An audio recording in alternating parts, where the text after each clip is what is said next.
Du nord au sud, la France émerveille le visiteur par son charme et sa diversité.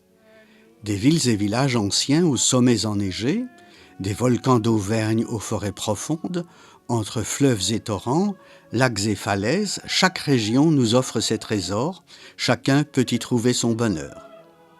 Aujourd'hui, nous avons choisi de vous emmener dans un ancien golfe marin comblé de plus de 1000 km², la deuxième zone humide du pays après la Camargue, d'une très grande diversité biologique, à juste titre haut lieu de tourisme, le Marais Poitevin.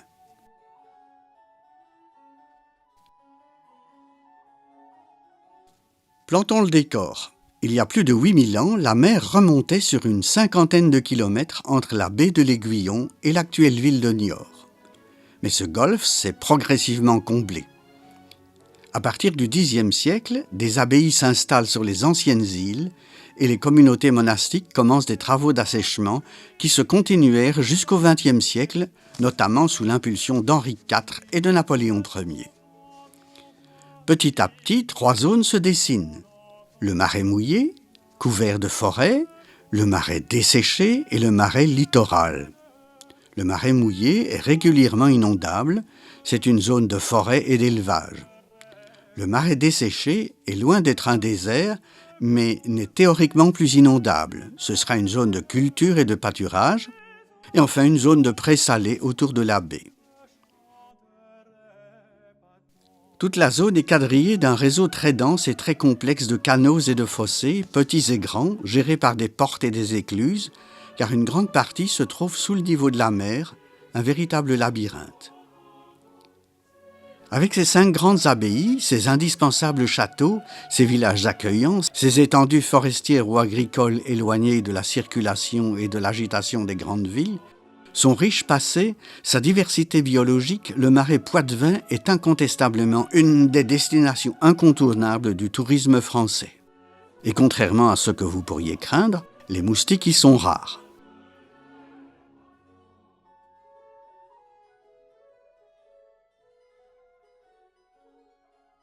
Y séjourner sans faire une balade en bateau dans la Venise verte serait se priver d'un bien grand plaisir.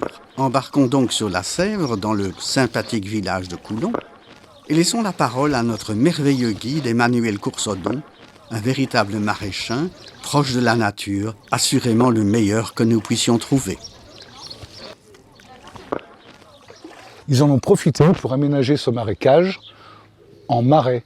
Et donc on a creusé des canaux comme des routes. Où on va là-bas, là, à partir du moment où on va tourner, on n'aura plus de route, on n'aura plus de chemin. On sera sur les routes, les chemins et l'autoroute. D'accord ? À péage gratuit. Autrefois, c'était vraiment le seul moyen de locomotion ici. Hein. On trouvait tout le temps, quelqu'un sur l'eau. Les femmes lavaient leur linge, les hommes transvolutaient leurs bêtes, le foin, les pierres, le bois. Le curé était sur l'eau, le boucher sur l'eau, le facteur, tout le monde était sur l'eau. On naviguait même dans Coulon, d'accord ? Il n'y avait pas de ruelle à l'époque dans Coulon, et on naviguait. Les ruelles étaient des canaux, en fait. Et même de temps en temps, l'église inondait. Et le curé, un jour, il a décidé d'aller chercher de l'argent dans les différentes abbayes, et il a fait construire un prêche extérieur à l'église. Hein. Et en fait, quand l'église inondait, eh bien, les gens venaient s'arrêter à l'église et assistaient à la messe depuis leur barque. On peut dire qu'on assistait en fait au premier drive ecclésiastique. En fait, vous seriez venu ici il y a 3 mois, 4 mois. Cet hiver, on a eu énormément d'eau et donc le marais enfin était inondé. Il faut que le marais inonde 1 fois par an, au moins 1 mois, pour nourrir la tourbe. Si la tourbe n'est pas nourrie par le limon du marais, elle s'oxyde, sèche et elle meurt. Donc cet hiver, on pouvait naviguer à travers champs. Ok ? L'eau était là.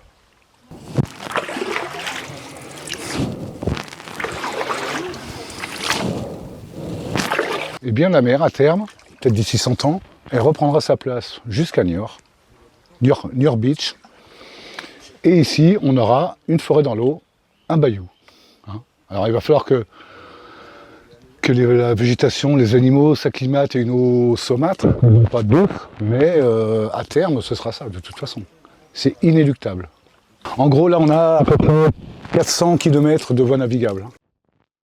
Non, c'est un travail pharaonique, ce qui a été fait là. C'est incroyable. Il y a du non-entretien qui est fait dans le Marais Poitevin. Et en fait, on saccage un travail qui a été fait depuis des siècles et des siècles. La plupart des gens se plaignent que les berges s'écroulent. Ben ouais, c'est normal.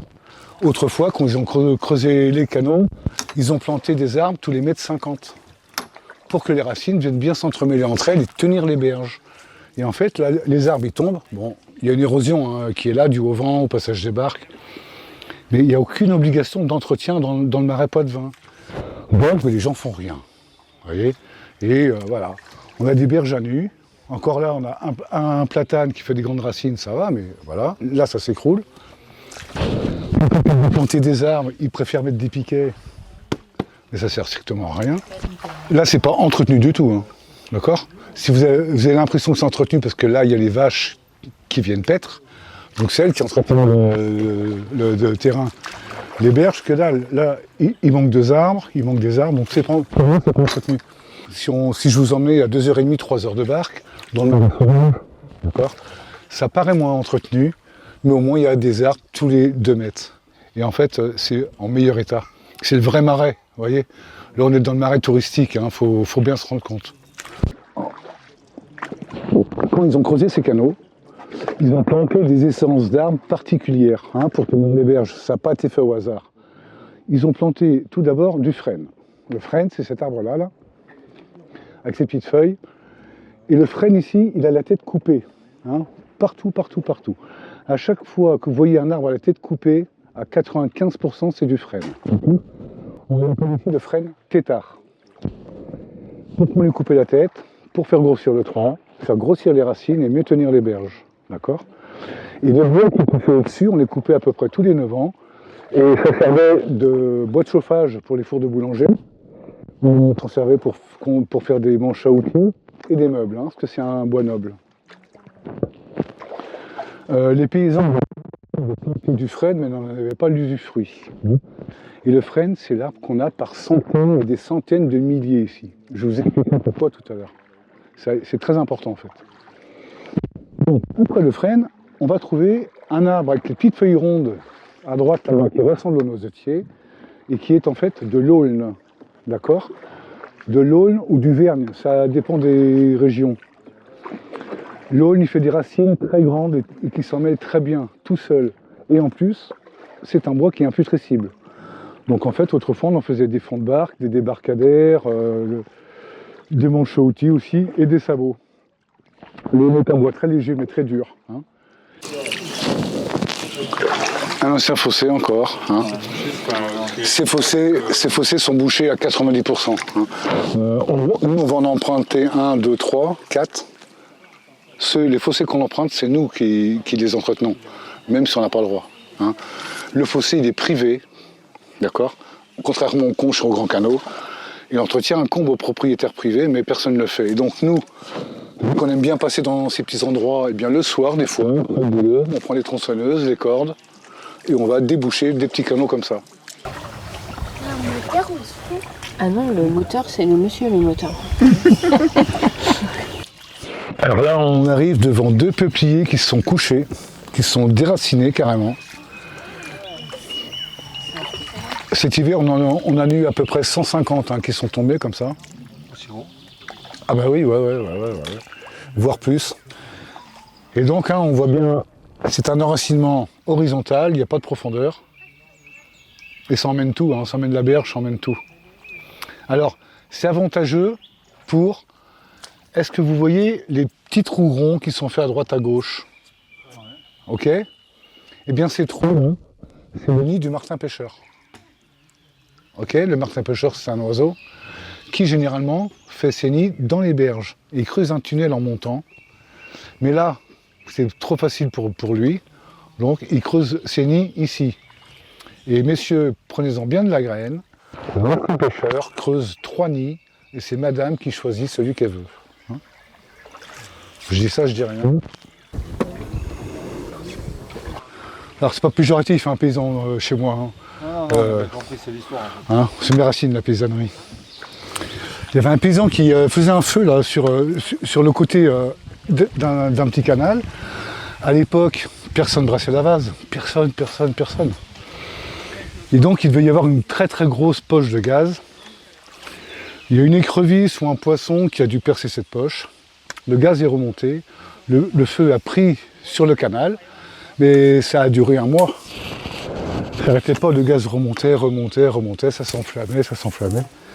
J'aurais bien voulu voir ça, ça doit être super joli. Et donc c'est comme ça qu'on a découvert qu'il y avait du gaz. Enfin, c'est une des façons. On a eu des politiques qui étaient issus de notre département ou de notre région, Mitterrand, Royal. Et vous savez, on a failli avoir l'autoroute A83, l'autoroute de Nantes, qui passe en plein marais. Ils voulaient faire passer l'autoroute en plein marais pour gagner 15 km. Et à ce moment-là, eh bien, Ségolène et François Mitterrand ont tapé le poing sur la table, ils ont dit c'est hors de question. Voilà, on protège notre marais. Enfin, voilà. Quel intérêt de voir le marais à un certain temps, je ne comprends pas. Alors ici, bon, on va trouver du chevreuil, on va trouver du sanglier, on va trouver du blaireau, on va trouver du renard, du lièvre, de la marque, de la belette, du ragondin, comme partout en France. Et on a de la loutre. Et ça, c'est intéressant. La loutre, c'est l'équivalent d'une eau de très haute qualité. Hein. On a écrevisse, loutre, verron. Et le verron, c'est pareil. Hein, il faut une eau très très fine. Hein. Mais on va aller du verron à la carpe, la tanche, la perche, le rotan, le chevenne, le brochet, le cendre, le filure, le black bass, l'anguille, la lauze qui remonte de mer pour pondre. Donc ces poissons mangent en partie les larves de moustiques dans l'eau. Et le frêne, au printemps, il sécrète une substance sucrée sur ses feuilles. Mais cette substance sucrée attire les libellules et les demoiselles. Et celles-ci sont gourmandes de moustiques. Et alliées aux poissons, même par plus de 40 degrés dans le marais, pas à Coulon, hein, dans le marais, on n'a quasi pas de moustiques. Ah, alors voilà nos vaches, la maraîchine. La vache du marais. Alors, c'est une vache qui arrive toujours en bateau. Elle arrive avec son veau ou pleine, auquel cas elle va mettre le bas toute seule parce que c'est très rustique comme vache. Et elles vont être là pendant 7 mois, hein, jusqu'à mi-octobre à peu près. Et je ne sais pas si on le voit, non, il n'est pas là encore. On alloue toujours un taureau avec elle. Hein. De sorte que ces vaches se reproduisent naturellement. Alors c'est une vache qui est tellement gentille, douce, belle, ses petits yeux en amande. En fait, elle tire son nom du fait que l'habitant du marais, c'est le maraîchin. Hein. Et bien autrefois, le maraîchin peut passer tellement plus de temps avec ses vaches qu'avec sa femme, que pour rire, on a commencé à appeler la vache la maraîchine. Puis en fait, c'est resté. Alors, ça, c'est un essai qui a été mis en place par le parc régional du Marais Poitevin, sponsorisé par la Poste. Tous les arbres ont été achetés par la Poste ici. Hein. Et donc, parce qu'en fait, il faut bien savoir que nos frênes sont malades. Ils ont un champignon qu'on appelle la calarose, qui fait mourir nos jeunes fruits. Alors, ils sont en train de chercher à faire des croisements pour avoir des frênes plus robustes, parce que si on n'a plus de frênes, on aura du moustique. Ça, c'est indéniable. Et donc, ils ont fait un essai, ils ont planté de l'érable et du chêne américain. Hein. Alors, pourquoi ces races d'arbres? Parce que ça fait de longues racines, donc ça amène beaucoup de carbone. Très important le carbone dans la terre. Mais le chêne, qui pousse très, très, très lentement, avant que ça fasse des racines qui tiennent les berges, je pense que je serai à la retraite. Alors, déjà, il y a de moins en moins d'éleveurs qui mettent leurs vaches ici. Ils rechignent parce que faut les emmener. On a des troupeaux de 20 vaches en moyenne. On les amène en barge, c'est une sorte de radeau, où on met 7 à 8 vaches. Ça fait 3 allers-retours aller, 3 allers-retours au mois d'octobre. Pour que les vaches mangent 7 gratuitement, avec une nourriture très riche, de l'eau à volonté, et une valorisation de la viande qui est incroyable. Donc, je ne comprends pas pourquoi ils rechignent. Hein, après. Donc, les enfants allaient à l'école à Coulon, en barque, un papa par jour était nommé pour emmener les enfants à l'école à Coulon. 3 quarts d'heure. C'était super sympa quand il fait beau. Mais quand il fait froid l'hiver... Ah non, non, mais ça on s'en fout. Le marais c'est fait pour être rempli. Ensuite, on a des pénichettes électriques qui vont de Maran à Niort et de Niort à Maran. C'est des péniches à 8 couchages. Ça fait 2 ans aussi qu'elles sont là. Et les écluses, ça mange de l'eau, inévitablement. Il y a 45-50 ans, il y avait encore des particuliers qui s'étaient construits des petites cabanes de pêche. Et ils venaient le week-end faire un coup de pêche, un barbecue, entretenir leur terrain, couper leurs arbres. Eh bien, Natura 2000, je ne sais pas si vous connaissez, c'est une pseudo-association écologiste qui ramasse tous les fonds européens. Eux, ils ont décrété que ces cabanons faisaient ça dans le marais Poitevin. Et ils ont tout fait détruire. Et en fait, les gens, ils viennent plus. Voilà. Et donc, ça contribue aussi au non-entretien du marais Poitevin. Nous, les permanents, on est 5 permanents. On fait du 1er avril au 31 octobre. Moi, quand je travaille pas, je prends une barque. Ça m'arrive de partir 2-3 jours comme ça en plein marais. Je couche dehors. On a un super métier, hein, je vous dis. On s'entretient tous les jours. On fait du sport tous les jours, mine de rien. Et voilà, et c'est ça qui est intéressant. Et en plus, on a un bureau de travail qui est incroyable. Donc voilà,